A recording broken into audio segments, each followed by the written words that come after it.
very pleasant good evening to you, dear heart. It is January the 29th, 2009, and this is Patrick Timpone. And you've got OneRadioNetwork.com. It's a cold night in Dripping Springs, Texas. Wherever you are around the world, welcome. And I hope you're safe and sound. And we're going to have fun tonight with Michael Tsarion. Michael Tsarion is in Europe somewhere, and he has a mystical school.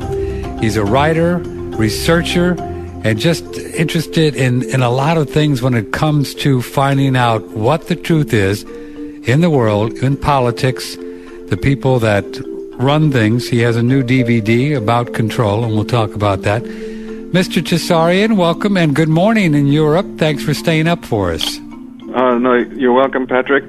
Nice to be on. Yeah, nice to be with you. Nice to have you here, sir. You were born in Ireland? Yeah, that's right, yeah. Uh-huh. And what is the relationship with your heritage, Irish origins, which you've written about, and say perhaps Patrick's origins? Oh, well, when it comes to origins, I don't believe that we've been really told the truth about any of our origins, and that's what my work deals with. I knew Ireland better than other places, of course, growing up there, and being so much exposure to going out and looking at the ancient megaliths and studying the ancient Irish legends. And of course, I had originally thought, that's about just studying Ireland. Uh-huh. Little did I know that no sooner do you start looking into the history of Ireland, and then you start studying the Gaels, and you end up studying the Celtic, question, and before you know, this takes you well into Europe. And my researchers even led me to see that there was a connection of these ancient people into Egypt, into Africa, into the Indus Valley in India, you see. So the thing just wouldn't stop. I mean, you start with one thing, and this thing, you don't know what this thing is going to become later on. So it was pretty much not intentional. It was, in fact, a lot of it was completely surprise. It was accident. I didn't have any preconceived ideas, So this study took me into the study of Atlantis. So everything I basically have been doing grew out of just, simple observations that anyone can make in their own land, or a study of various things. And geez, this thing just becomes this whole animal, that it's right. impossible to believe in the beginning that it'll take you into those directions. But really, basically, the hidden history of Africa, the occult history of America, of South America, what have you. They've never really been told. What we're getting in school and so on, it's just it's not consistent with the facts. So we just don't have a clue of where we came from, or where our bodies came from, at least. Hey, no, we're learning now. We've got people like Michael Cremo, sure. American Context, and we've got Alan and Dallaire, who are looking back into the fossil record with an alternative reading. It's happening. We had people like Barry Fell, the American researcher, and Ignatius Donnelly. So we're at a great time. I mean, we are now at the time, for the first time, where we can really learn the truth about our origins. There's a few scholars in the past dabbled with it. They looked into it. They were not wholly accurate, but they had penetrating insight. But today we're really at the time now where we're learning about the pre-Diluvian cultures. We have people like Graham Hancock literally putting on diving suits and going down under the ocean to film these ancient ruins. So again, it's the time to really, let the cat out of the bag and have the fact and have the disclosure is now, actually. Mr. Tsarion, do you have a belief and an experience of yourself as being soul that have incarnated in other lifetimes? That's a fascinating question, and of course, I have some. Part of my family is from northern India, so of course, I grew up. A little bit. I'm not religious really, and I'm not. I try in my professional work also, Patrick, to keep metaphysical abstractia, to a limit. But of course, as I've thought about this.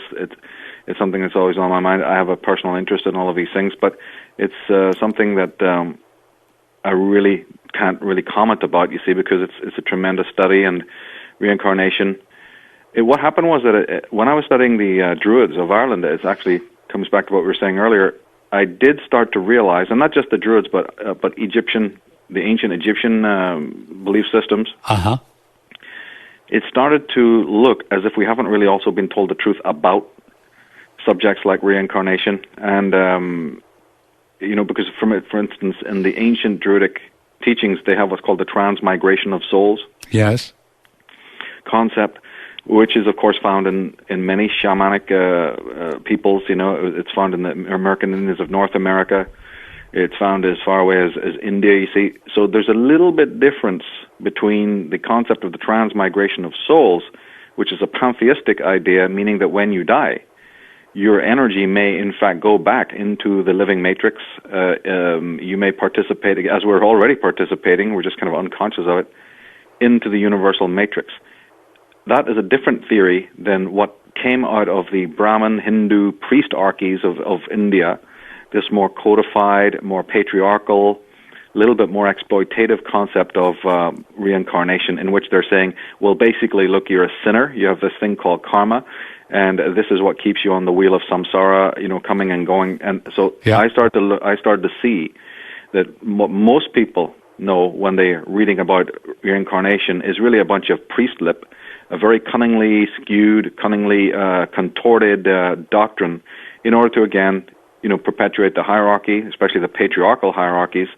This was not originally taught in the old tantric religions of ancient times. It was not taught by the shamanic peoples who believed that we are now and after death, irredeemably and irrevocably part of the matrix. So there is a kind of an eternal life situation going on, Yeah, but it's not exactly what we've been told. Uh-huh. There are, as you know, around the world, millions of people who have believe that they can remember some of their past incarnations, and some people even back to Lemuria and Atlantis and such. And I was just wondering, when thinking about you this afternoon, that if someone like you or others did not believe that they had once been in other incarnations in other bodies, whether it be 1,000 or 10 or 20 or 30,000 years ago, then what would it really matter about Atlantis and these other places, Mr. Tsarion? If, in other words, it would just be history, which is dead, which is past, and there's no connection. What would it really matter if we didn't have some kind of spiritual connection with this time? Well, that's a tremendously great point. Very, very good question, and I've thought about that a lot, and I also always emphasize in my work that it really wouldn't matter if it was a matter of just dry history. So, just like dead bodies out there, right? Just dead bodies, it's dead, it's gone. What would it matter? What would it matter? Exactly. Of course, I have to always address this because I have an interest in history. So what my answer is that I always remind my audience that I am not that interested in history. I am much more interested in what we are doing now, who we are, Yes. And the world, the climate, both politically and socially and spiritually that we find ourselves in now. It's just that everything we are now is the outcome of where we've been in the past, both in a Hegelian way and the movement of history, that we are at the end of a process. History is obviously a process. Or you can look at it, like a mountaintop. You can't have the peak of the mountain, unless you have the base of the mountain. So everything, we are the product of the past. You're talking about something incredibly mystical about the fact that we may even have even lived in different forms in the past. Again, I've thought about this as a tremendously important question. Uh-huh. A lot of the mentors that I had when I was young, at least let's say that the people who I grew up studying with, even people in my family, were very, very involved in this. I grew up with the Reverend Paul Solomon, studying him, who was a prophet and who literally did have outer body experiences in which he spoke about having been himself taken back in time, and also that he believed very strongly that America, for instance, very much in the same way that Edgar Cayce had predicted or surmised, that a lot of people who are born in America are the old Atlanteans, so that this has always very much sort of colored my own work, except that I have not written about it specifically because, as I said, the scope, it's such a huge subject, right? And I like to keep the focus on other things, but it is fascinating to think that there may be, today incarnated souls who are, very old, very ancient, going way back, to previous dimensions and previous times. And we know now that there is even from the work of, even Carl Jung, say you don't even believe in reincarnation, it won't matter, because we have a genetic understanding. We understand there's a thing called race memory. We understand that there's a genetic patterning in which we are the repository of all of the thoughts, even the actions, belief systems of all of the people that came before us. It's really amazing. It really is. But you, Michael Tsarion, you have not had any experiences at night and dreams, or where you really saw, I had some kind of evidence that you have been around before as soul in a different incarnation. Well, I don't really ever discuss my private life, but again, these are tremendously deep subjects. I would say that all I can tell you is that I know that the five senses reality is definitely not something that as a child, and as a teenager that I ever really bought into. Basically, right. You knew there was something else going on. No question about it. Yes, I mean, it very much defines my life. It's not something that's ordinary in any shape or form. Right. Well, why this fascination, and tell us a bit about what did go on in Atlantis and Lemuria, and how long ago was that, and what really went on there? You have a book very popular, Atlantis, Alien Visitation and Genetic Manipulation. So, first of all, tell me a bit about what you understand Atlantis was about. Sure, Patrick. Basically, as I said, my vision opened to the subject in Britain, in Ireland, and the Irish legends are pretty, they've got a lot to say about these ancient times. Because, of course, remember, the Irish legends themselves are old, and then the times that they're talking about in those legends are even older. So this is a tremendous record, in exactly the same way that we have the Babylonian Sumerian record. The thing was that with the Irish record, it hadn't been really delved into. Even the Arthurian legends, certainly the more ancient Irish legends, people had always been treating this just as fairy folk tale. They hadn't taken it seriously. If you go and read that stuff, or you read the parts that I've written about, it's totally mind-boggling. That you mean to tell me that people didn't notice what this was all about here? They didn't get it. They just thought that this was like fairy folk tales, and goodness knows. And one of the most fascinating things is that the ancient Irish legends say that there wasn't just one sunken continent. This is one of the first things, because you just mentioned Lemuria and Atlantis, right? Right.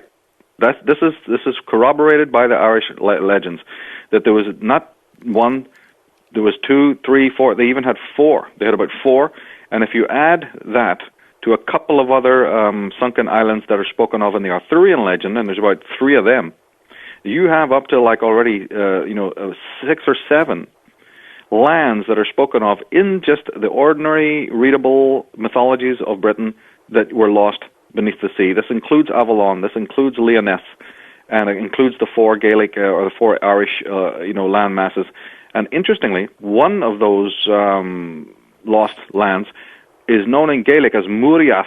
Murias. Right. Now, you just need to put the letter L, which always has been used like the French the, like we would put the at the front of a word. Sure.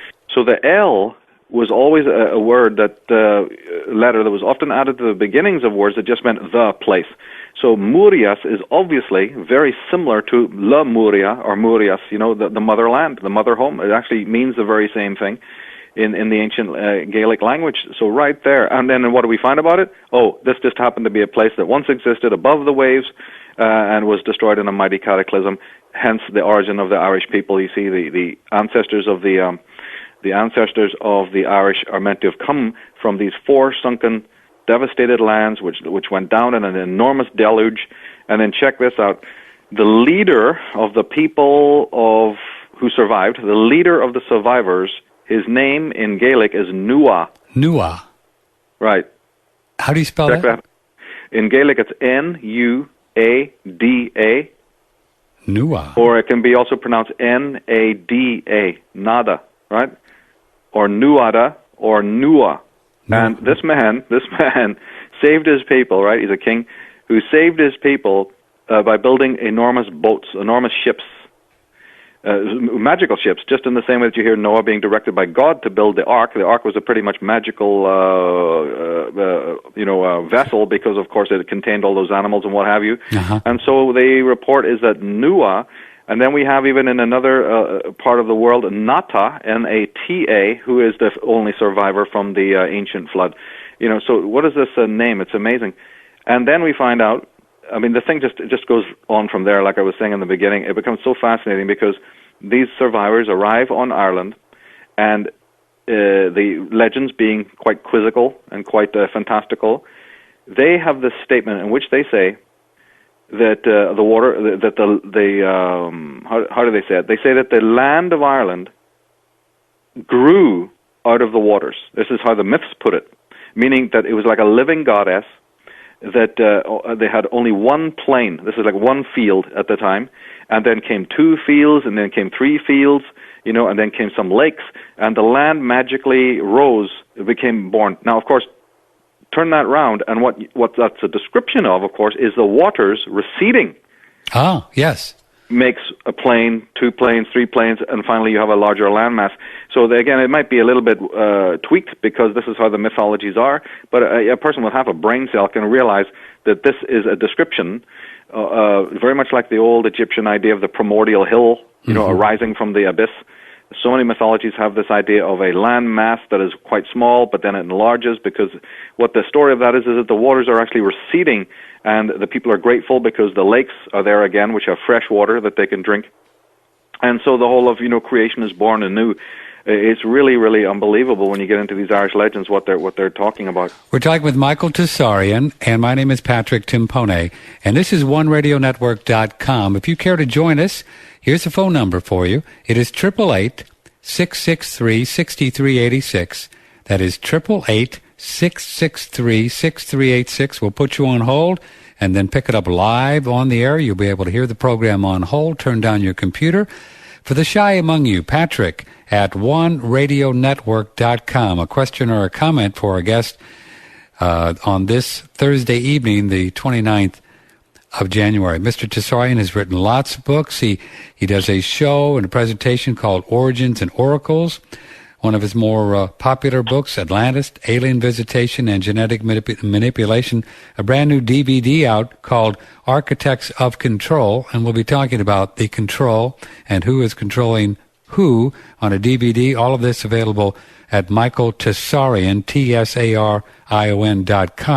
He has lots of different websites that I'm sure you'll have links right there, and you can dig in and have a party. Mr. Tsarion, how then this whole political thing is just a trip, isn't it? I mean, it's just amazing what's going on here.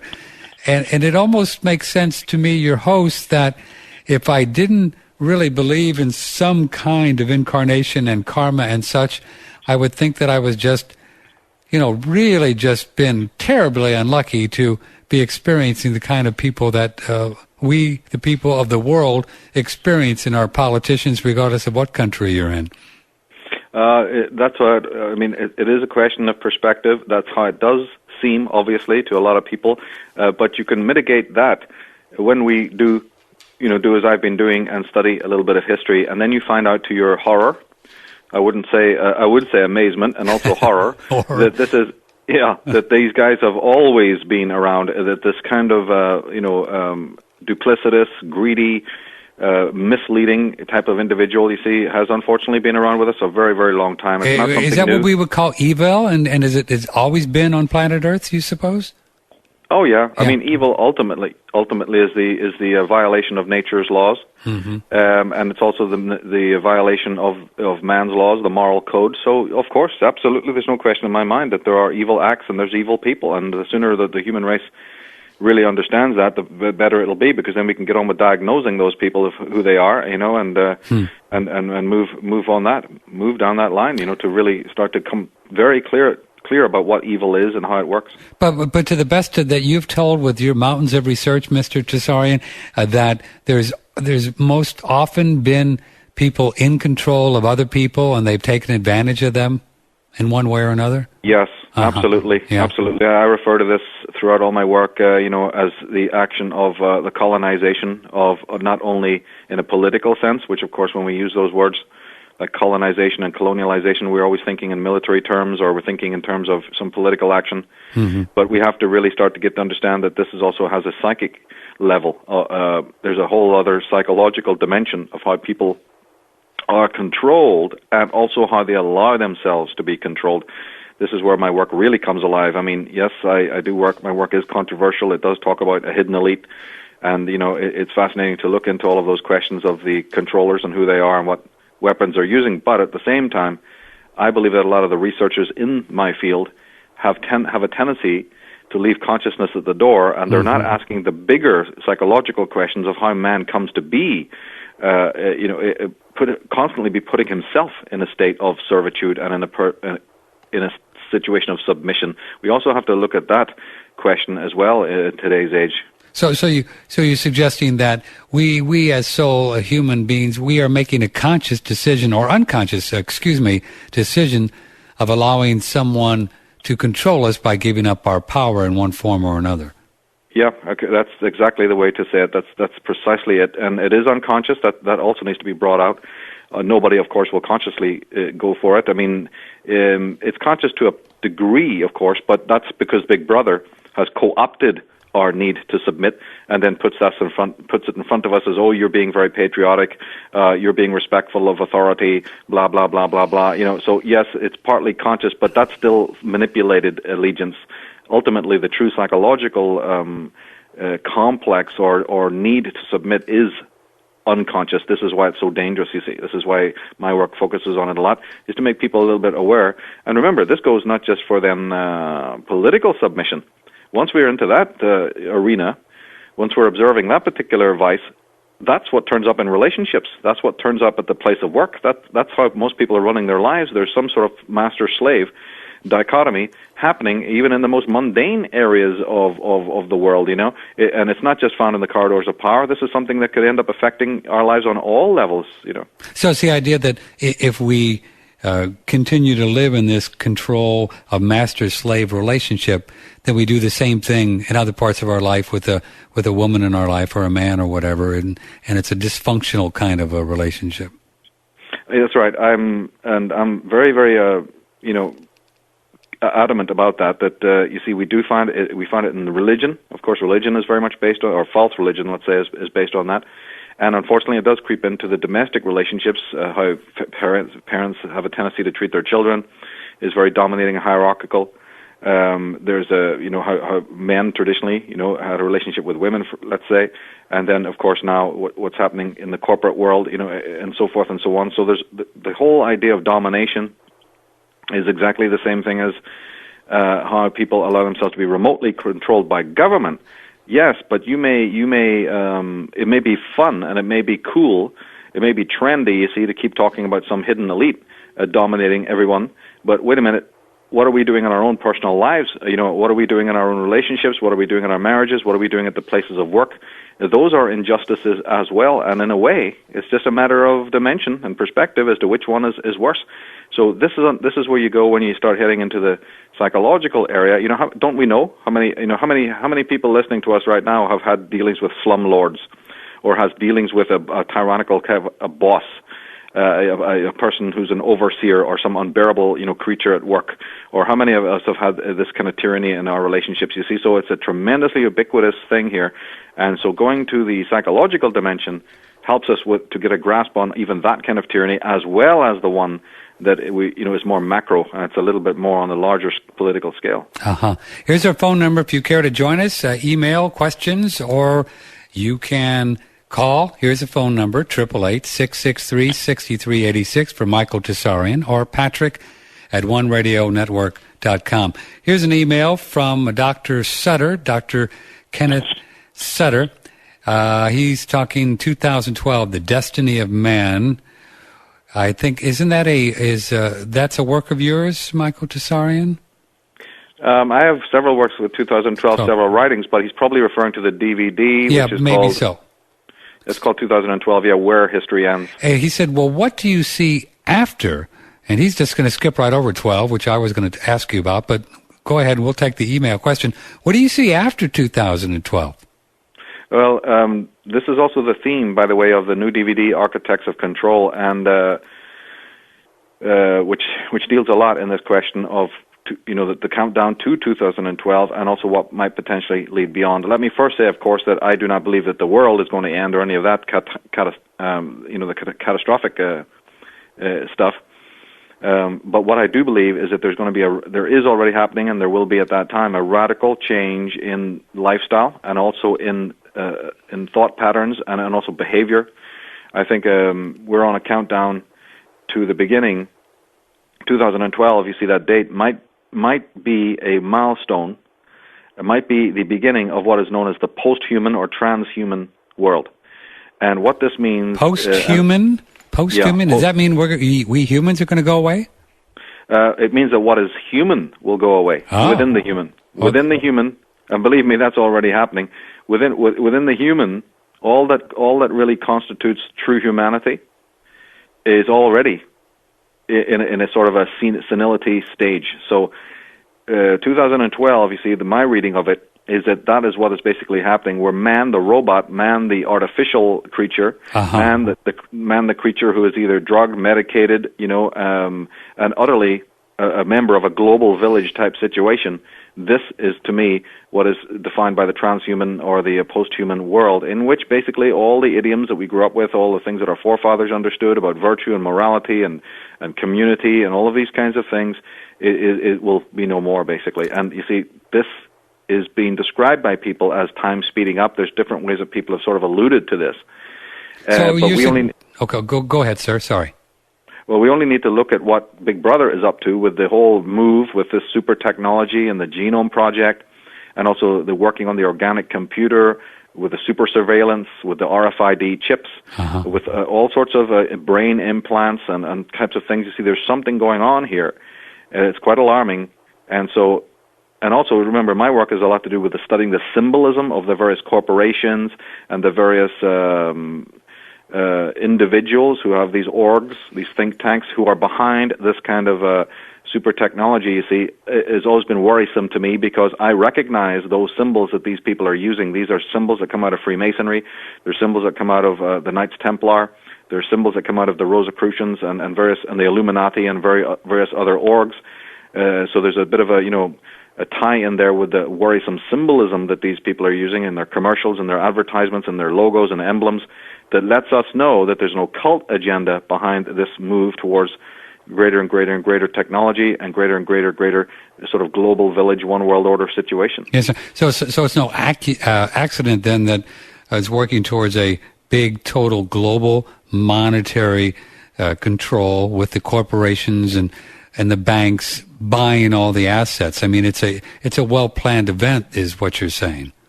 Yeah, that's right. It is the acquisition through the federal banks. This doesn't mean banks on the local level, although people want to keep your focus on the fact that, because remember, in the hierarchy of control, it's very important that people don't look too high up the pyramid. So when you have an economic meltdown or upheaval, just like it was in 1929, they do want to keep your focus on the street level, thinking that it's just local credit unions and it's local banks, blah, blah, blah, and they don't want to see the strings of control that work from the federal level. Of course, this has been a little bit compromised, because we have great scholars now who are letting you know that it works a little bit higher up. You have the Eustace Mullins and G. Edward Griffin and Jordan Maxwell and so many other great writers who've let us in to understand that this is a federally controlled problem, and that when you do have any kind of material or physical or economic meltdown, it's not by accident, it is by design, it is stage managed. This is the key thing to remember also. It's not just freaks of nature that we have this constant influx of trauma, we have these constant recessions, we have this constant threat, of outsourcing and all the rest of it. There's reasons behind this. If people come to my websites, as you said, we have a lot of videos and a lot of writings on this subject so that people can understand that these people in control and the people who control the government are no friends of humanity. They do not even serve the countries that they appear to be in exactly the same way that the various royal families of history. You may be referring to them by Duke of Kent, Prince of Denmark, or the Prince of Greece, or Belgium, or the Kaiser of Germany, or the Tsar of Russia, and all of this kind of thing. But you see, that's actually, again, a misnomer, because none of these people really give a monkey's about the land or the nation that they rule. If they did, they wouldn't be sending their people to die in hideous wars down through the centuries. One of the greatest confusions is we think that these royal families actually have an allegiance to the various countries that they're in, including the British royal family being British. These individuals are a global, one-world family dynastic concern that has their roots in Belgium, in Holland, in Italy, you see, and going back even before that. So they have no understanding of what you're talking about when you're saying nationhood. That's just for the public display. That's just for the flag wavers. These people are globalists. They've always been globalists. They are now the force behind the MEPs and the European Union, the European Commission. They're pushing that as they always pushed it before. They were behind Adolf Hitler just as strong as anyone was, and they still remain in power today. And the thing that really is alarming is that they are in control of the American government. This is the problem. Yeah. So we have here the Federal Reserve, and we have the J.P. Morgan, Citibank, and the big banks that run the Federal Reserve and essentially run this government. Who in your research are some of the key players that are these names that we might recognize, Mr. Tsarion, the key players around the world that would be like at the big table if there were a meeting among all these people? Would we recognize some of these people? The names? A lot of them you would recognize. The Queen of England, Prince Philip, the Duke of Kent, Mark, the Duke Mark. You know, there's the families of von Thyssen in Europe, for instance. You have all sorts of royal groups. And if you pick up an encyclopedia or you pick up my work, and you even see names like the Savoy family, you see, and the Lombards. They control the banking down in London, you see, because you mentioned Citibank and these other banks and stuff like that. Rothschild, J.P. Morgan, Kuhn and Loeb. You know, the list is endless. We've written about these names, and we have information on these people. Absolutely, you'd recognize them, and it's always good to realize that it is a hierarchy. These people do go back to certain British organizations like the Club of the Isles and the Alpha Lodge of Freemasonry, to a group that's known as the Knights of the Order of the Order of St. George and St. Michael, or more correctly, the Order of St. Michael and St. George, and also the Knights of the Garter, you see. These are the Knights of Malta, the Knights of Columbus. You have many Freemasonic organizations, which, again, on paper, it's a little alarming, because when you start to look at who the list of people who have been given these knightly orders and when they've been bestowed these awards, you find that there are people from both sides of the so-called political spectrum. This is one of the things that is a little bit of a giveaway that something's not right here, is that how can you have, in, say, for instance, let me give you a specific example, the Knights of Malta, who are also, headquartered in Rome, and who are linked to the Order of the Hospitallers.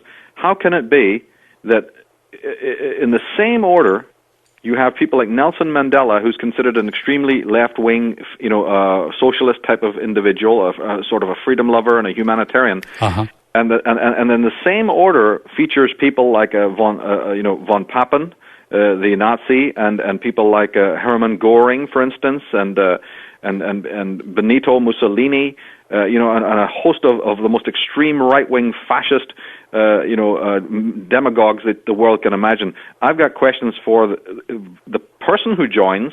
I'd like to ask them personally, how is it that you would even accept an honor from any of these people when you know fine rightly that they also house your apparent opponents?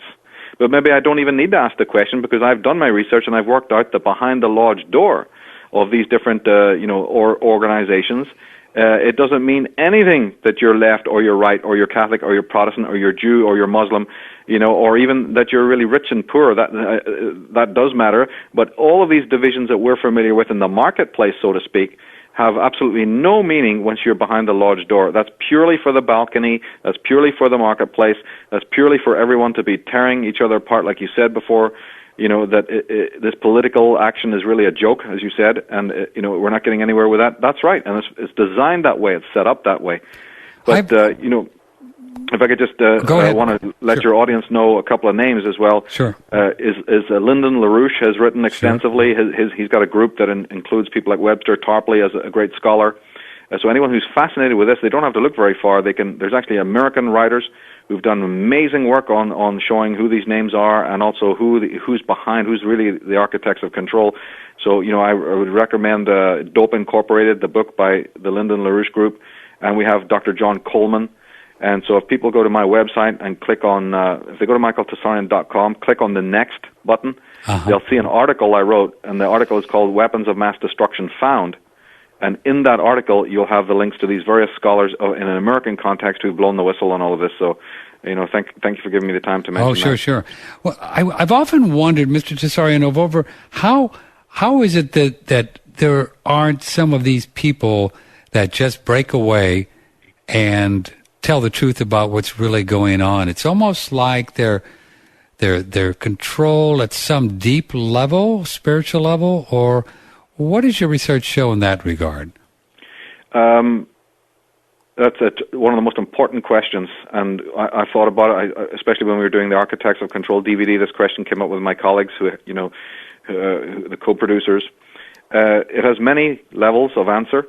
The first one is that there are some people who break away. That's the first thing to understand, and that my work specifically is in fact indebted to those whistleblowers who have been inside the church, who have been inside the military, who've been inside big government, and who have even been inside some of these secret societies I've been talking about. So they have, in fact, for a while been writing. Of course, it's not a lot, so in a way you're right. But just as a side point, there have been people who have blown the whistle from within. There's been evidence of this, just like there has been recently with Scott Ritter, the UN weapons inspector, who just couldn't take it anymore and said, look, what on earth is this? And we've had whistleblowers from within the White House during the Bush administration and so on. So it does happen. But getting to the heart of your question, though, I do believe it is something spiritual. I do believe there is a form, what I refer to as the sorcery. There is something working on a very, very deep, dark spiritual level that, certainly would be in context when you start talking about these more secret bodies and elites. But even if we don't go for that, then we have the physical control. We have the sort of mafioso level of control in which they do compromise politicians. In the secret societies, there's even evidence, you see, that these politicians are from a long line. They're generational Satanists, or they're generationally connected to the various, Masonic bodies. And by that, I'm not implicating ordinary Masons who are well-meaning people and philanthropists and so on. I'm talking, people need to be familiar with my work, that we're talking about a very high level here within Freemasonry, a sort of a hidden Luciferian group within Freemasonry that I refer to as the Atonists. So there's a control that these people have over their own lieutenants. This can even involve, photographing them in compromising situations. Mm-hmm.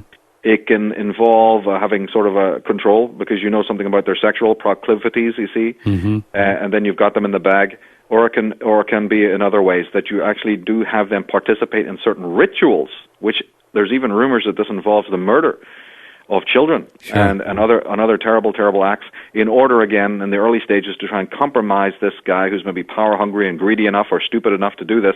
And then, of course, well, it's history then. He may be thinking he's just going through some sort of, how should we say it, Dionysian-type ritual. He may have been programmed into believing that what he's doing is right for his own spirit, that he needs to break through certain codes that hold everybody else down. He needs to be free of all moral restrictions, and he needs to be one of these, in the old sort of Grecian style, that these rituals are about breaking free of all sort of religious and moral controls. You can never go towards the light, of Lucifer and all this palaver. They believe a lot of this stuff, not realizing that that's all a bunch of nonsense. The reason why they're having you do all of this cloak and dagger stuff is because they want something on you later on when you're going to be, working for them. Sure. So back to the emailer's question. So do you think it's possible that that's maybe our job, those of us who aren't part of this, which is the great majority of us, have to perhaps let go of attachment and hate and fear and greed and those kinds of things to get to this kind of post-human idea after 12? Could that be what this time is about?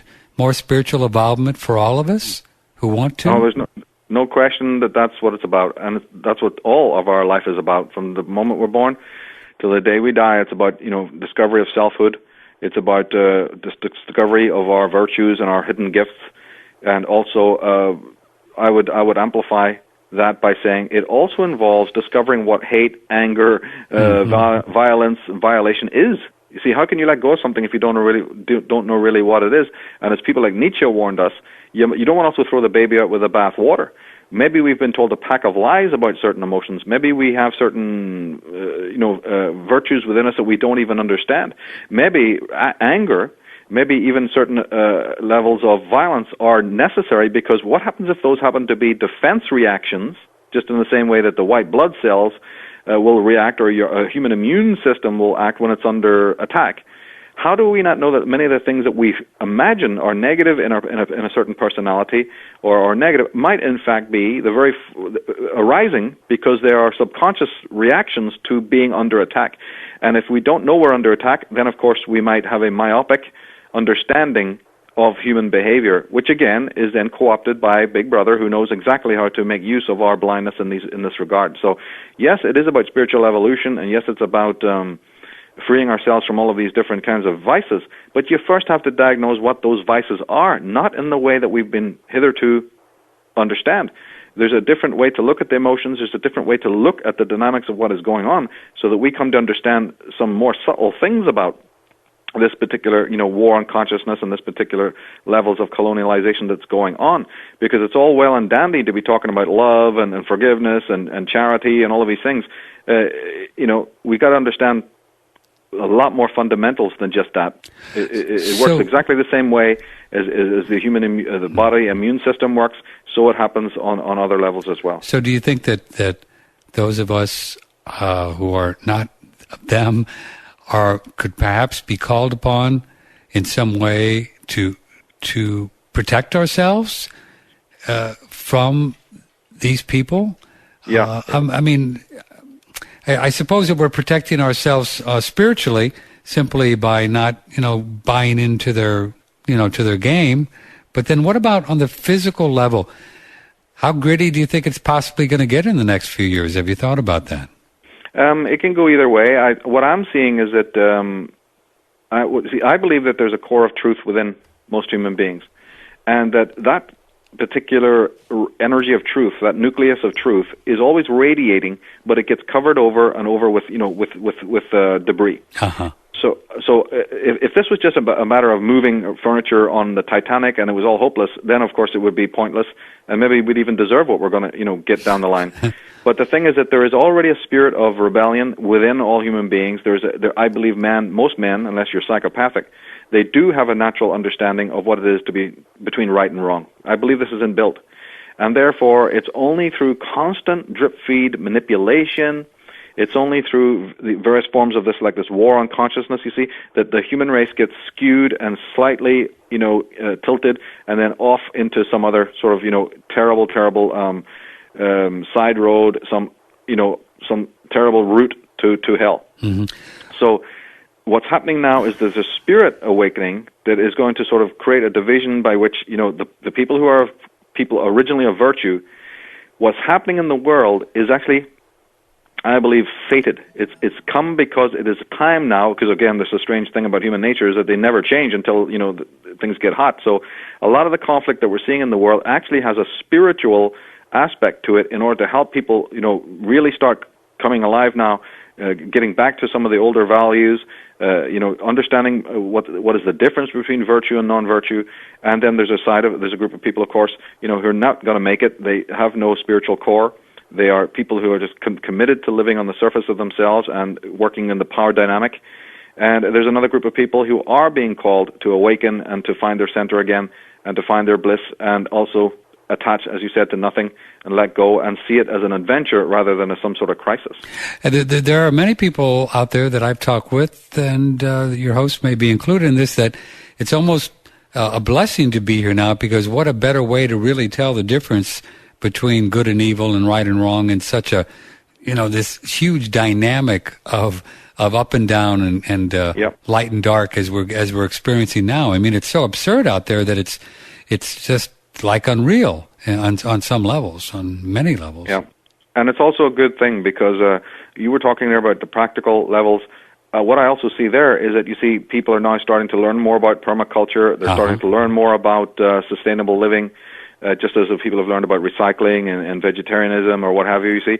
So don't forget that when the pressure's on and people, there's a tremendous capacity in people. We saw this during the First and Second World War, where people got together, people found solutions.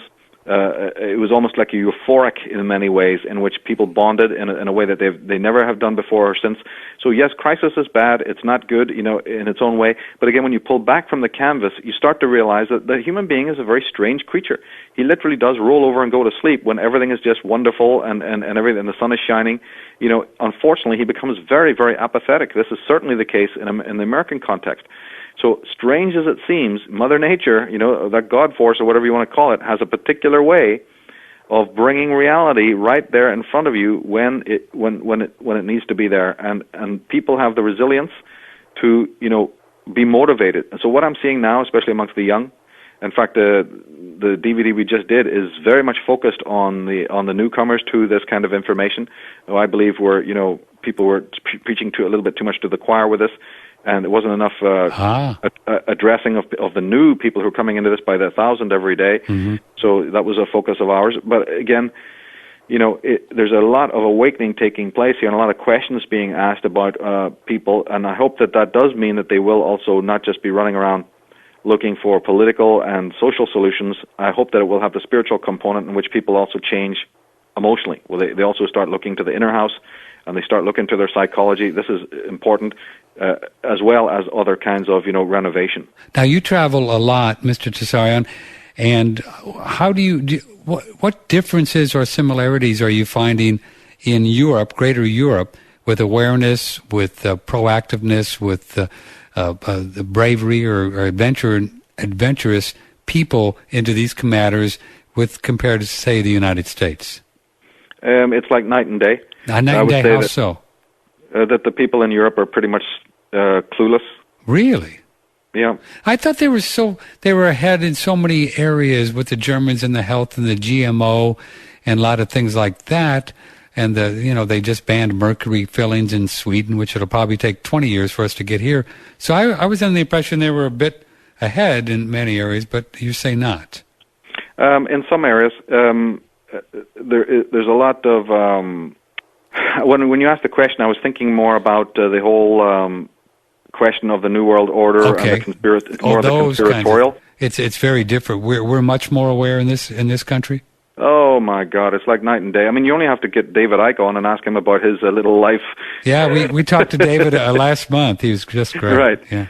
There's a perfect example. Of course, I don't include all the people. Sure. We have wonderful relationships with people in Europe who email us, and a certain amount in Eastern Europe, and especially Australia. I got a lot of important contacts in Australia, a few in South Africa. And New Zealand, too. They're very active down there. We have a lot of listeners in New Zealand. Yes, that's true. So they do exist, but this is a subculture. This is and of course, you only have to ask them. Sure. These are people who will be the first people to tell you that they have no one that they can talk to, that they have no one. Everyone thinks they're kind of, crazy.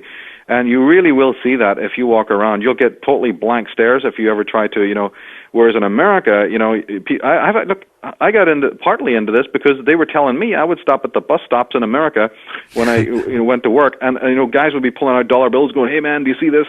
And this is about the federal control and stuff like that, in bookstores and in the streets, So, there's still a lot of people in America who need to wake up, but believe me, it is completely different. You have metaphysical bookstores who have this information, you have websites galore, you have a tremendous interest, you even have orgs, you have organizations, full-fledged organizations like the Melbury organization that deals in succession, and, sure. and various other legal rights. You've got author after author after author that I can mention, and most of them are, apart from, say, John Coleman, and he thinks of himself as American, by the way. He long ago moved and became an American citizen, so even he lives in America.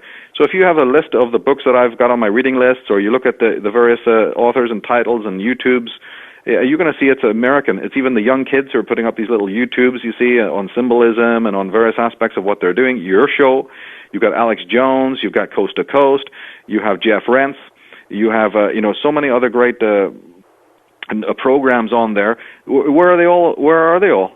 They're in America. In America, yeah. And we're going to have somebody on from the Mulberry Institute next Tuesday talk about succession because beautiful. I think check into that. I'm just going to be so. I just can't wait till states start to bail out of this crazy. Me neither. I'm doing what I can to get that message out. And I've arranged that. Is it what's his name? Kirkpatrick Sale is going to be coming on. He's the fellow that's going to be on next week. Yeah, Mr. Sale. Right. Well, that's great. We're going to have him on Swedish radio soon. We're setting up to get Kirkpatrick onto Swedish radio, and definitely help him get the word out about this because I've always talked all through my public career on the legal means of turning the ship of state around. So this is a tremendous study that these guys are doing. Yeah. We do a show once a week on the Constitution and freedom, and we've had Ron Paul on, Mr. Tsarion, and we're trying to talk Ron Paul into running for governor of Texas in 2010 so we could bail out of this union. And I don't know if we get enough people, he may just grab onto that idea. Yeah, it's about enough people, and it can happen. It definitely can happen, and I'm thrilled to hear that you're doing that because that's so important. And I'd really love to get a copy of the interview that you do with Kirkpatrick. I'll send it over. And if we did this 250 years ago and broke away from the British, we could do it again. And somebody told me they only had like 12% of the people were into the revolution, and we pulled that one off. 3%. Oh, was it 3%? Yeah. Wow. So it's not a matter of will it happen. It is going to happen. There's only either two choices. You have global village and this whole New World Order stuff that's ruled by exactly the same henchmen that have always, that we broke away from before in America. The same people. Same people. I mean, people from Northern Ireland, helped in the War of Independence, fighting on the American side. Right. Many Germans did. The Scots-Irish did. So again, it's like somebody like Thomas Jefferson said. You have to refight the wars of independence again. America's famous for losing the wars it wins. Now you got to really win the war, again, and that's okay. That's perfectly all right. A tyrant is a tyrant, just in the same way that a vulture is a vulture, and they do need to be culled. They need to be told that you may think you have the power, but you do not have the power. You may have the control, but you do not have the power. The people have the power, and an educated group of people have the best kind of power. And what's your first name? Where are you calling from? You're on the air. Oh, hi. My name is Lorraine, and I'm calling from Vancouver, BC. Hi. Hi. Hi. How are you? We're good, thank you. Good. Are you talking with Michael Tsari right now? You are. Oh, I am. Yes, okay, sir. That's great. I had a question for you, Michael, or actually I had a kind of just a comment as well about permaculture and all. But basically, I was really frustrated about the way things are going, and I thought, how am I going to fight back of it? Fight back. And the thing that I was getting myself really concerned about was Codex Alimentarius and the Federal Reserve, and I'd kind of discovered all that in the last, I'd say the last year. And although I was, quite aware of other things going on, I never really understood what the Fed was all about until I discovered that. And then I thought, how do you fight back? Like, how do you get people to wake up? Because I'm a really sensitive person, have been forever, and I'm delighted that you're there, that I can tell you that I'm a 18-9 or a moon hermit. And I've really discovered more and more what that truly means, and so it makes me that extra sensitive type person. But what I decided to do was get into permaculture and raw food. So that's what I'm currently studying right now, and I'm really excited about it because everybody that I'm coming into contact with, as much as I can, I'm talking about permaculture, how you have to start sustaining your life, and the hard times that are coming, and so I'm with you when, as far as people are quite aware of it. At least the people that I'm coming across. Maybe it's because I'm surrounding myself in that kind of arena of permaculture and raw food, but definitely I'm just speaking out to people. I'm letting them know what it is that I know. Hooking them up with websites that, are like yours and Patrick's, and any kind of video or whatever. I am always just streaming it on to other people so they could just wake up. In fact, it's so funny because sometimes I'm so much more compassionate than even some of the Americans that I see, and I'm Canadian, and here I am writing to, people that are American and saying, hey, like, listen to this and watch this and so forth. So, well, you're doing a good job, sweetie. You just keep going, and you're going to keep running into more people, huh, Michael? She'll keep finding more people. Oh, yeah. It's getting bigger all the time, and that's what people need to do. They need to stay active, use the tools that you have, but it also must be from your knowledge. Shooting the breeze is not going to cut it anymore. So what you're doing, Lorraine, is really good because that is about, you're doing the homework first, you're doing the studies first, and then you move from that place to, extend it to those who are receptive. But, my message to people like yourself is never waste your energy or burn your cylinders out wasting time on those who are not going to get it, because there's many people out there to reach on a global level. So even if on the local yokel level, and this message doesn't just go to you, Lorraine, it goes to anyone who's listening here, too many people email me and get in contact with me about, oh my God, I feel like I'm Genghis Khan. Nobody listens to me. I'm totally alienated. I waste all my time telling these people. And of course, what they mean is that they're talking about the local yokels that they meet, or the girlfriend or some other nonsense like that. And my message is, listen, this is a huge subject that is so tied into who we are spiritually. Whoever gave you the idea that, the people in your local community or around you are really going to be that interested? This is a global message. It's a global subject for a global audience.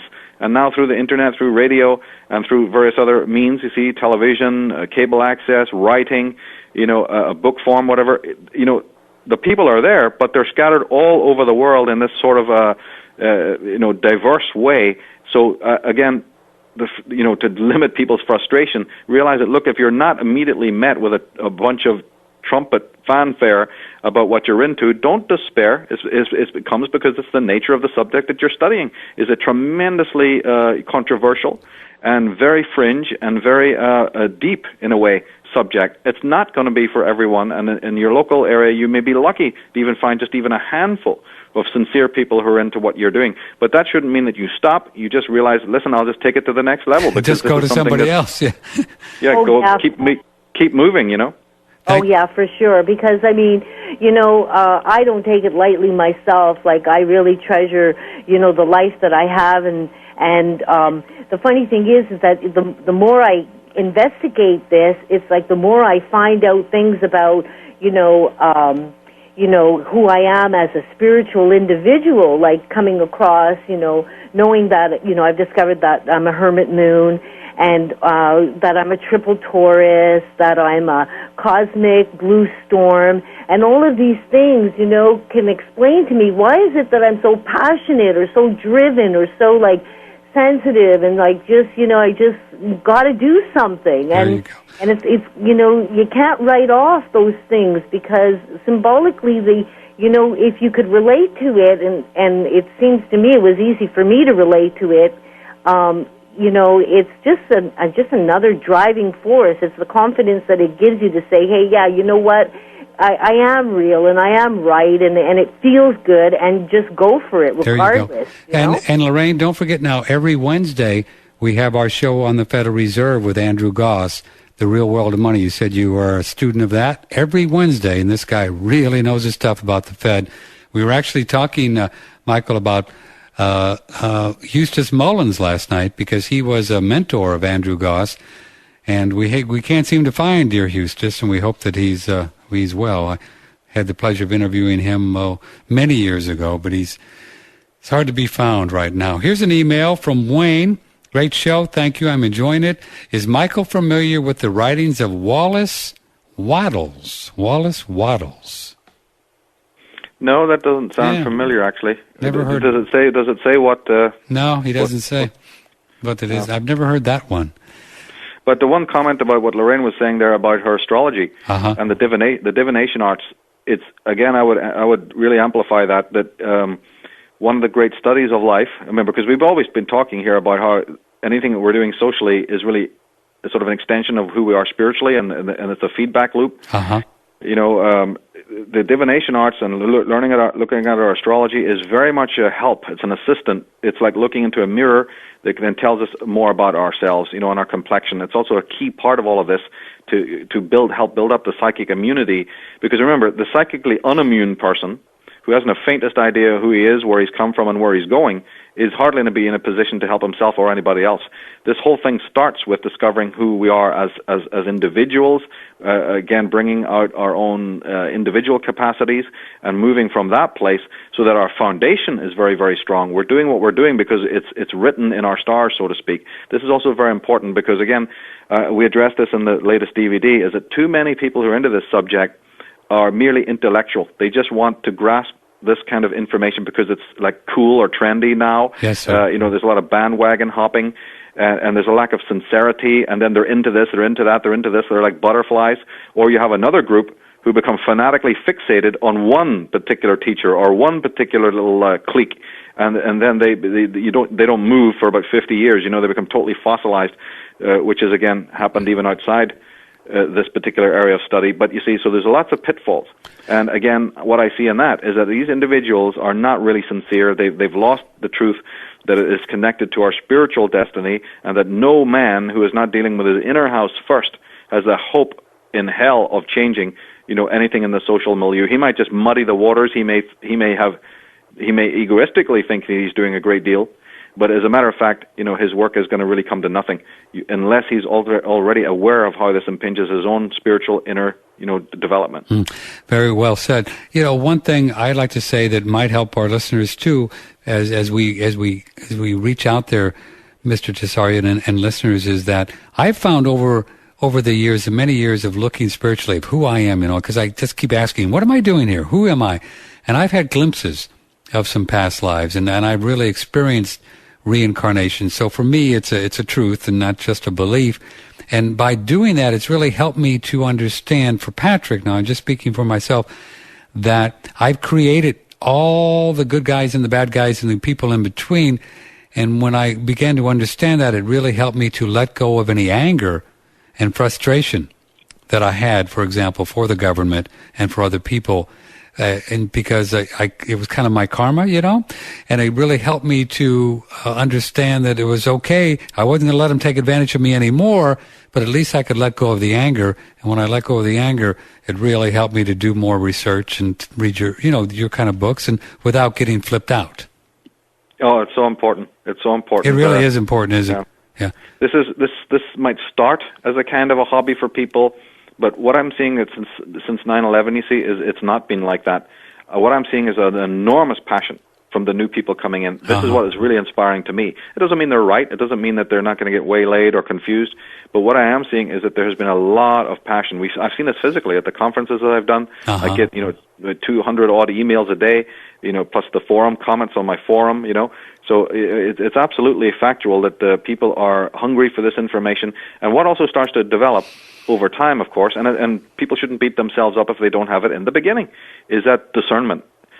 Discernment about what is false and what is true will come. What I've been getting, especially in the last year, I've been noticing, is a lot of newbies and a lot of bandwagon jumpers and a lot of internet assassin types and people who are terribly insincere about this information, terribly misinformed. And then what they're doing is that they're imagining that they now have a PhD in discernment.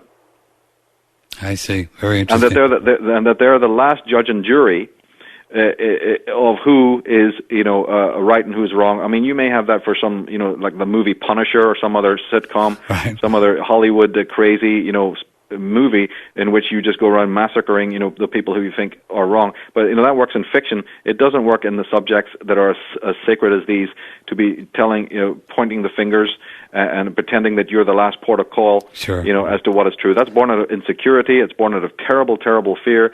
I call it the deer caught in the headlights of the oncoming truth movement. This is scary to a lot of people, and this is also one of the reasons which puts a lot of people off, is because when the light is coming down, at breakneck speed as it is now coming down the path for the human race, that is very, very scary to a lot of people who don't want to be found out and who are terribly threatened by that kind of movement. Boy, the information's really flying in, isn't it? Yeah. Sometimes I just have to keep breathing here. I wanted to ask you about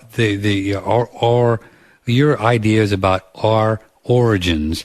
I'm a real student of health and nutrition. We do lots and lots of shows, Mr. Tsarion, on health and nutrition, trying to figure out a right diet. And it's a moving target for most people, as you well know. Yeah. And I'm wondering, do you have any insights on how this body of ours has possibly evolved?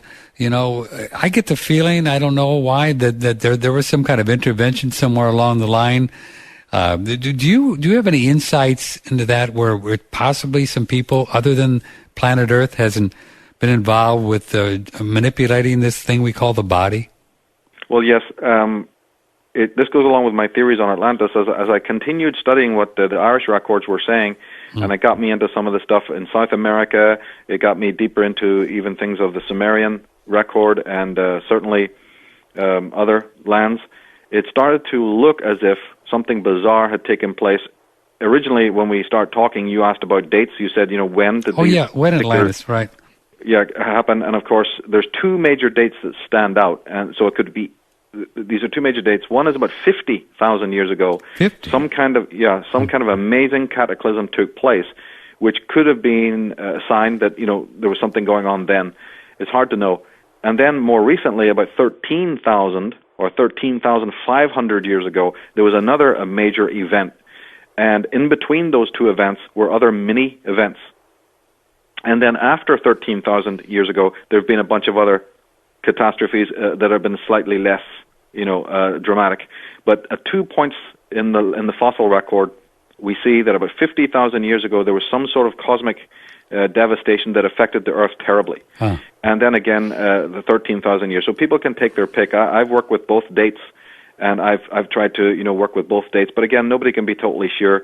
And I would say that certainly the death of Atlantis, certainly the Atlantean period, or let's say that more correctly, the pre-Diluvian period, seems to have finally passed out of existence about 13,000 years ago. So even if it existed, its last days, its dying death throes appear to be, around about 13,000 years ago. And then very shortly after that, you see, now it's accepted that about 11,000 years ago from today is when the so-called historical era opens, when we have the rise of the various, empires that are familiar more in a historical kind of way. Mm-hmm. Now, when you go back, one of the interesting things is when you look at even some of the old cylinder seals, when you read the mythologies, you are hearing not just about the War of the Gods, you're not just hearing about the presence of super technologies, you're not just hearing about magical, mental powers and abilities, you're also hearing about some form of genetic manipulation. We would understand it now.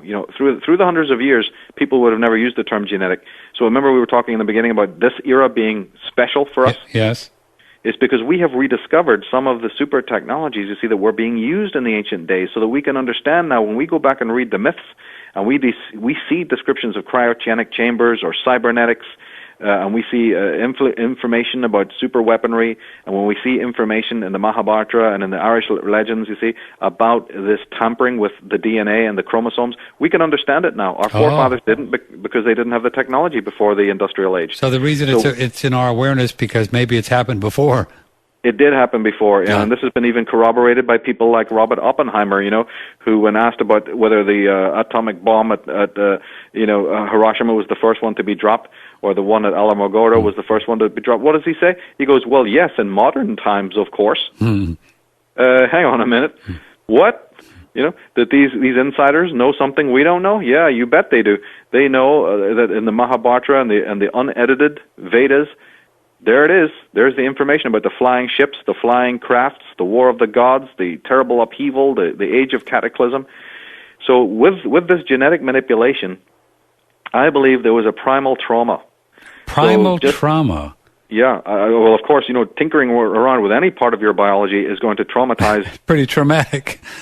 Well, think about that on a genetic level. When you have literally crossed a foreign, off-world DNA with a human DNA, believe me, that is no fun. That's not just cloning some kind of sheep. This is a heavy-duty transgenic experimentation that I believe is the origin of evil. That is where what we would call evil injustice came from. It's from this cocktail of biology. That was then exacerbated by the earth changes and the great traumas that took place and I also believe because of the alien presence in the world, there was a war, a great, tremendous war that the Mahabharata and other legends talk about. So there was 2 waves of trauma. Each wave was enough to destroy our forefathers mentally, make them into basically pathological schizophrenic creatures. But taken together, both of them, following one on from the other, we did survive. Amazingly, we survived. My work goes into how we survived, why we survived.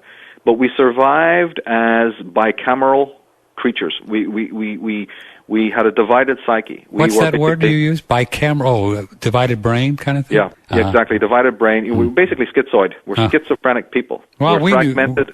We all knew that, right? Yep. We were fragmented in our consciousness. We're fragmented in our emotional, circuitry. And basically the ego, what we now know as the ego, which we wake up every morning and we have this thing called ego consciousness. Ego consciousness is this ambivalent friend that we have that's really part tyrant, part savior. Yeah. So we're left with the remnants of 2 massive kinds of trauma that have happened in relatively recent times. And to answer your question, yep, I believe we were genetically interfered with. I think the evidence is overwhelming for that. And you think it was in that 11,000 BC area? It started. It terminated then. There's been a long centuries, maybe even millennia, in which these genetic programs took place. Because we have little evidence. When I say with one breath, a lot of evidence. Of course, I'm talking about a lot of evidence coming out of the little evidence that the royal societies and the royal, academies have allowed us to look at. So, the evidence is there and it's substantial. But of course, it would be a lot more evidence if we had disclosure, if we didn't have these various bodies, sequestering this information. But out of this information also comes the fact that this particular manipulation of our forefathers, both Cro-Magnon and the Neanderthals, was over a long period of time. It wasn't something that just happened within, a few decades or a few centuries. It took its own sweet time, and there's possibility that it even went on for millennia. And do you think then we're an experiment of some kind, and then these same people that did it could perhaps still be around and trying to look at us and see what we're doing here, or what would be the purpose of that?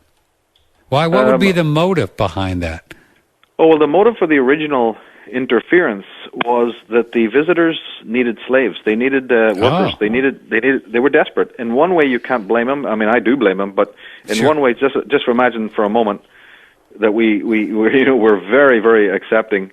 We can understand that these individuals who came here needed the assistance. They needed to have a workforce that would work the planet for them.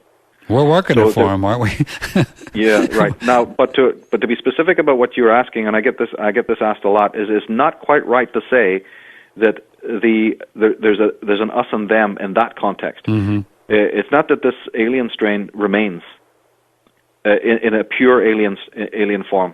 What has happened is the genetic manipulation also involved that each human being that's alive today, I don't rule out that there may be something else, but I found no evidence of it. All I can say is that all human beings, even the controllers, are both a mixture of the alien DNA and the human DNA. So it's not about that there's still some coterie. They just simply didn't live that long. And of course, there was another in the war. A lot of them were killed. Well, I believe we're both. I believe all human beings today are a mixture. They're a hybrid. We're a hybrid. So that's probably why we have such a hard time just dealing with a lot of stuff in physical reality. You got it. Because and maybe that's another reason why why many of us think we're just visiting. Let's take this last call. Where are you calling from? What's your first name? Chad in Chicago. Go ahead, Chad. You're on with Michael Tsarion. Hey, Michael, what you were just talking about, that was my initial question. You kind of answered it, but the initial alien strain, is that the reptilian strain? And was the initial concoction, for lack of a better word, is that where the bloodline, the royal bloodline, came from? And then did we just evolve from that strain, that same strain, like you were just talking about? We're kind of all just a blend, so to speak. I'm just trying to figure out where the royal bloodline strain came from, and where the human, who are not the reptilian strain, where we came from. Right. If you pick up the Atlantis book or check that out, I go into this because that's very, very important. Yes, the royal bloodline, I'll get to the reptilian thing in a minute, but the royal bloodlines, because it was known that it was a bit of a mix match now, like you say, a concoction. It was very important to pick those children, pick those particular family dynastic concerns who tended to have a proclivity towards the alien. That means that they also have a chance to go towards the human, but these are families who have chosen not to do this. In other words, they're the psychopathic ones. These are the world controllers. These are the ones who are happy with the hierarchical type of situation of control. And, of course, they had to keep records because they need to make sure that they intermarry correctly so that the alien strain is in dominance. It's just the same way that you heard about, the Nazis would deal with eugenics and racial hygiene, and how they would selected breeding, which we do with animals, don't we? The pedigree understanding of horses and dogs and whatnot. So the bloodline that Chad is talking about, that's what that is. It's not just a straight bloodline of people who came to this planet and have never merged with human beings. We're talking about human beings here. We're talking about people who are actually humanoid, Homo Atlantis. Like I said, I don't rule out that there's not a totally pure-blooded alien strain on this planet. David Icke seems to believe that there is. I have just not. My research is that's not corroborated, but you can't rule it out.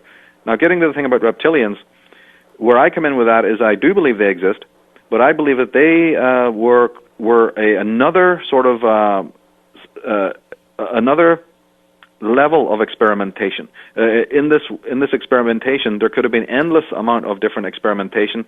In the Atlantis book and DVD, I go into that I believe that some of the creatures of mythology, like the centaur and the siren and the unicorn and all of this kind of thing that we have in mythology, the dragon beings, I believe that is absolutely in-your-face evidence that there was genetic hybridization going on. The Greek legends are filled of it. They certainly, the Celtic legends, Jesus. When you get into the Irish thing, I mean, you're talking about full-blown, hybrid creatures that were half animal, half human. I mean, it's right there in the legends. And as I said in the beginning, that was all taken for fiction. But wait a minute, we can look back at those legends and now glean some greater sense out of it. But the reptilian, as it's been explained, I believe was another program of experimentation in which alien DNA was crossed with reptilian DNA, Earth reptile, Earth fauna, maybe not just the reptile, but other animals as well, and no human DNA involvement at all. Wow, that's pretty wild. So that's pretty wild. Yeah. So that's where that's the only little bit of a difference. That's the only sort of fine-tuning that I would have with the reptilian question. Is I don't think any human DNA is involved at all. But here's the thing. Because the alien DNA, the alien looks humanoid. I mean, you could, if one of these aliens I'm talking about, that's the Nephilim, were standing in the room, you probably couldn't tell. So they're humanoid. So even when you cross their DNA with another form, that form will look humanoid, but it's not human. And so you're saying that you believe then that the people, the controllers, that they've used this kind of hybridization to keep this alien DNA more pure within their families. So when you go back and you find out a lot of these families in the royal family and the Bushes and all that, they go back, for a long time. Yeah, there's something going on there. There's definitely evidence. There's definitely evidence. It's not from us. This is from official documents that there is a bloodline. Believe me, for a start, this is their own terminology. They're the ones who talk about the bloodline. They're the ones who walk on the red carpet. They're the ones who talked about the blue blood. They're the ones who intermarried to the point where they were almost becoming imbecilic. Oh, really? Yeah. Well, don't we know that certain inbreeding also can have some, Sure. If it's not so, but that's evidence, isn't it? That they're completely obsessed with it. So they're the one. We didn't come up with these ideas. This is their own lineage of how they intermarry with the families and intermarry, and of course they have many aspects of this. How they do this. They also have unofficial marriages, marriages you don't know about, where royal men will seed lots of other women who are just would be put before us as the girl next door or people in society, and then they secretly have these family members who can then be put in charge of the world order, you see, in the banks, in the schools, and the colleges, and we suddenly, remember you asked earlier on about why nothing ever changes with these people? Does anybody break the chains of control? Well, why would they do that? If you might think they're called Smith and Jones or Tom, Dick, and Harry. How do we not know that the head of the World Bank and the head of this government and the head of that nation and the head of this think tank or the head of this particular group or this religion, how do we know that these Smiths and Joneses are not behind the scenes completely in the same bloodline as the people that are at the top of the pyramid of control? This is starting to leak out now, because even the Obamas and certainly even the Cheneys and the Bushes, you see, the whistle has been blown that these people are directly linked to the Queen of England, directly linked to Prince Charles, directly linked to Charlemagne and to Constantine and to Edward the First Longshanks. This is unbelievable. So you're talking bloodline The here. bloodline. Really? Yeah. Wow. Absolutely the bloodline. That doesn't mean that automatically, just because somebody has a royal connection, that they're evil or anything like that. But it just is, again, a subject that needs to be looked at and go, it's another interesting piece of the puzzle to say, hang on here, let's get any delusion out of our minds that if America is thinking to itself, if Americans are thinking that you got a republic there or you got some sort of democracy, well, you can wake up from that delusion, because it's an aristocracy is what you've got, and it's the same old royal concerns. They're just not wearing crowns on their heads and wearing silk slippers. They're maybe wearing, the suit and tie, but these people have no allegiance to America. They work for the Council on Foreign Relations, for the Trilateral Commission, for these various royal institutes. All of the Council on Foreign Relations and the Trilateral Commission are basically a wing, not just of Cecil Rhodes' oligarchical round table, but they're actually physically wings. People can study this. They're legally part of the Royal Institute of International Affairs. Thanks for the call, Chad. So I'm going to wrap it with that, but I have to ask you, I grapple with the idea that they have the banks and they have the military and they own the money and the money supply and all the fiat currencies, and they've really they're running things ostensibly right now. What else do they want? I mean, we go to work and we work for these dollars, and they dilute the dollars and dilute the euros and whatever else they do. They really are, they got a pretty good thing going. What else would they possibly want? What is their motive? Well, this is a huge, almost every question you've asked is colossally important. And this one is a great one to end on, because it's so important. Of course, if we look at, let me give you a description of a pyramid. A pyramid has four sides, but just like a Rubik's Cube, no matter what way you turn it, only three are visible. Okay. No matter how you walk around a pyramid, you're going to be stuck with the fact, unless you have a helicopter, and let's cut out all that type of technology. If you're on foot, then no matter what you do, you're barely going to see two sides of it, and maybe if you're really craning your neck, you'll get to see three sides of a pyramid, but you're always going to have a fourth in shadow. And that shadow, that hidden part, is this whole, what's it all about? What on earth is going on? And my look at it is that it's the servant-slave dynamic, master-slave dynamic. They needed a human race to work for them. All of their problems arose because the human being simply wouldn't serve them. So I don't care if you're talking about 13,000 years ago or 50,000 years ago. My reading of the thing is that the problem was that they crossed their DNA with a creature that just is not a very good servant, period. They're more rebellious. They came to the wrong planet, didn't they? They came to the wrong planet, and it's like Shakespeare's Tempest. You've either got an Ariel or you've got a Caliban, but neither of these guys are going to be good servants to you.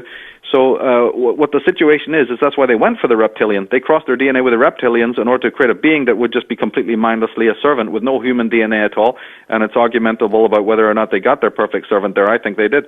But then, okay, let's fast forward up to where we are now and to your question. The same thing applies. Part of their agenda is to make sure that the human slave remains a slave and doesn't wake up. That's the first thing. So they've scaled up, haven't they? They've amped up their whole process of surveillance and control, and with the medications and the fluoride that you were talking about earlier, and the all of that, to keep the human slave in a state of servitude, because they know that if taking off the datura, the zombie stops being a zombie and is restored to normality again. But more specifically, there's something incredible going on there on that other side of the pyramid that we don't see. And that's the agenda. Where are they heading? What are they're doing? There's many levels to this. One is to do with technology, in which they want to build a technology that they can, again, become off-world beings.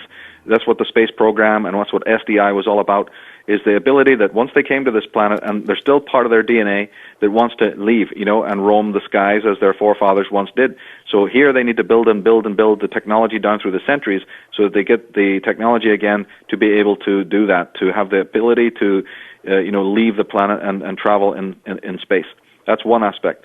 The second is that there's a ritualistic element also that's very sinister that's part of this. And that is that the human being's servitude that we've been discussing is not just simply a robotic remote control type of servitude in which you perform functions for these, like you were describing about pushing the wheel for them and so on. Mm-hmm. There's a more sinister, ritualistic element in this, which I think is very occult, and it has to do with the nature of energy. It has the energy of blood, the energy of consciousness, you see. So there's also a sort of sacrificial aspect. This is where the wars come in, and I discuss this in the Atlantis book. This is where some of the ritual murders come in. There's a whole other aspect of this that, again, luckily has started to come to light through the work of Ted Gunderson and others, and many other writers who've been trying to talk about this kind of thing. So there's that also to take on board.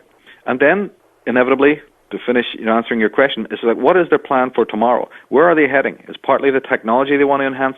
Is partly the dumbing down of the people, their slaves, they want to keep enslaved? But you see, even these individuals, it's very important for them to keep a world in a state of disorder. So when they're using terms like New World Order and police state, those are just talismanic words to give you the impression that order is really what's on their mind. These are psychopaths. These are megalomaniacs. Order has nothing to do with it, because order being the true order is nature's order, is God's order. These people are the most disorderly, disharmonious creatures that you could ever want to imagine. It's only the facade of emotion. It's only the facade of control that interests them. Really, inside their psyche, they're very, very, very disassociated kinds of individuals, and that's why you see when you open the door and you look out the window is the climate of chaos in the world. It's because that's what these people really breed. The rest is just propaganda and words. Wherever these people go, they leave death and darkness behind them. That's the kind of creatures they are.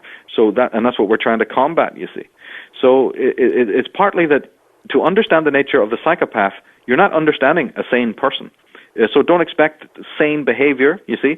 So they may talk in terms through the loudspeaker. They talk about the perfect utopia, the perfect global village, a crime-free, stable, stronger, all of this, what we call malarkey. That's all it is. That's just the stuff to lull the people into a sense of, total control.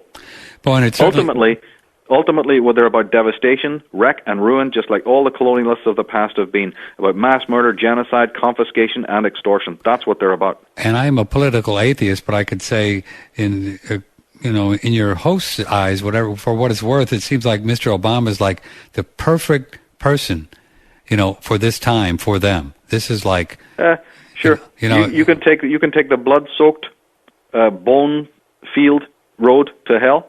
Meaning to the global village, to world control, or you can take the scenic route. It's up to you. They give you a choice. There you go. The Pied Piper can play more than one tune on his pipe, but the rat is neither here nor there. The goal is the end. The goal is the edge of the cliff, but the tune that might be played. Did you know that the latest story is that now they're projecting gigantic images of Obama in various schools in the same way that Hitler's image was in Nazi Germany? What do you mean, on screens and on the walls and stuff? Yeah, on the walls. In fact, it was the kids that reported it. There's an article I have now on the forum. The kids are reporting they're coming in to finding giant projections of that guy. He's the Big Brother's new messiah. It's like something out of George Orwell's 1984. He's going to be 600 times life size, so that everyone's looking up to the little man. So I guess, Michael, the best we can do is do what we're doing, all of us, and to get more aware of what's going on, and to help our neighbors all we can. I mean, what else can we do, right? Take care of ourselves. I would say that that's it. This has to be a work of great passion and an adventure, not out of stress, not out of crisis think. This has to be out of solution think, out of a genuine, moral interest, and never forgetting that it's rooted in the psychology of all human beings. Just like you would not tolerate any kind of burglar or any kind of violation to your own property, so the world is our property, and we need to defend it against the tyrants who want to take away freedom, justice, and liberty. Michael Tsarion, you are just a joy to spend time with. We've had a lovely evening, and thanks for staying up. And I know it's very early in the morning there in Europe. It is Michael Tsarion, TSARION.com, MichaelTsarion.com. And you have all your stuff on there, right, Michael? The books, the forum, the links, sure. Everything right there. Huh? Yeah, the MichaelTsarion.com is a navigation page to all the different sites and all the different articles and free web streams and all the rest of it we've got up there. So again, And if folks are going to go out and buy one book or one CD, which one should they start with? Start with the latest one, the one we did, architectsofcontrol.com. Architectsofcontrol.com. And that'll dig into the world of Michael Tsarion and the rest of the world. Michael, have a very pleasant morning and sleep tight. And we hope to see you soon. If there's anything we can do, let us know, and we'll pass on this link to you in the next day or so you can get it up. Thank you, Patrick. It's been wonderful to speak with you. Thank you very much for the time. It's our pleasure, sir. Good morning. Good night. Good night. Michael Tsarion. Lovely man, eh? Really great fun.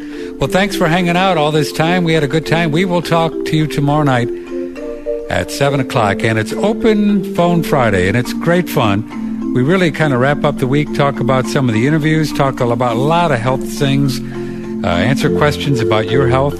And it starts at 7 o'clock, goes for 2 hours tomorrow, 7 p.m. Central Time. So come by and call in and have some fun. I love you all very much. And let's keep working on taking care of each other. And we're doing fine. This is just where we need to be. See you tomorrow night at 7 o'clock. My name is Patrick Timpone.